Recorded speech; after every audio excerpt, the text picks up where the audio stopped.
At the call of PM Narendra Modi, a bike rally was organized in New Delhi on Tuesday as part of the Har Ghar Tiranga campaign to honor the nation's heroes. Rajiv Bhattacharjee, a member of parliament in the Rajya Sabha and the president of the Tripura Pradesh BJP, participated in the event.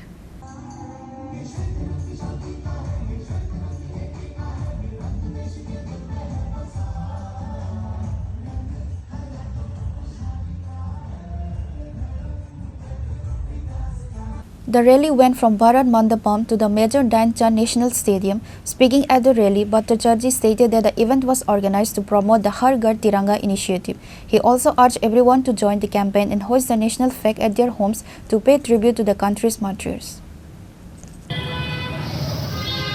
আজকে हर घर तिरंगा কর্মসূচি কে বাস্তবায়নের লক্ষ্যে দিল্লিতে রাজধানীতে প্রগতি ময়দান থেকে একটি সুসজ্জিত বাইক র্যালি এখানে দিল্লির রাজপথে তার বাইক র্যালি যাত্রা করেছেন এবং এইটা আমাদের কাছে সবচেয়ে গর্বের বিষয়।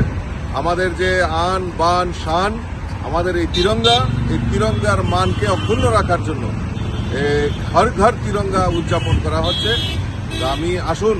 আমি সকলের কাছে বিনম্রভাবে অনুরোধ রাখছি, আসুন সবাই মিলে আমাদের এই আন বান শানকে রক্ষার্থে আমরা হর ঘর তিরঙ্গা উদযাপন করি। Bureau report, চুনিখরা।